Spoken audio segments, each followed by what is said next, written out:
আজি আহিছোঁ শ্ৰী শ্ৰী বাসুদেৱ থানলৈ বুলি এখনি শৰাই আগবঢ়াবলৈ। এইভাগ শৰাই আমি প্ৰতি বছৰে বহাগৰ 1 তাৰিখে আগবঢ়াওঁ। ঘৰখনৰ প্ৰতিজন সদস্যৰ মংগলাৰ্থে এই শৰাইভাগ আগবঢ়োৱা হয়। আজিও ঠিক তেনেদৰে এই শৰাইভাগ আগবঢ়াম বুলি আহিলোঁ।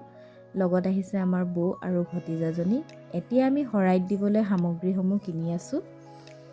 ঘৰখনৰ প্ৰতিজন সদস্য কুশলে থাকক, মংগল হওক আৰু বছৰটো যেন শুভ হওক, তাকে প্ৰাৰ্থনা জনাই আমি এয়া চাকি দিয়া স্থানত উপস্থিত হ'লোগৈ আৰু ঘৰখনৰ প্ৰতিজন সদস্যৰ নামত এগুচিকৈ বন্তি চাকি জ্বলাই এয়া প্ৰাৰ্থনা জনালোঁ আৰু মন্দিৰভাগ দৰ্শন কৰিবলৈ শাৰী পাতি আছোঁ।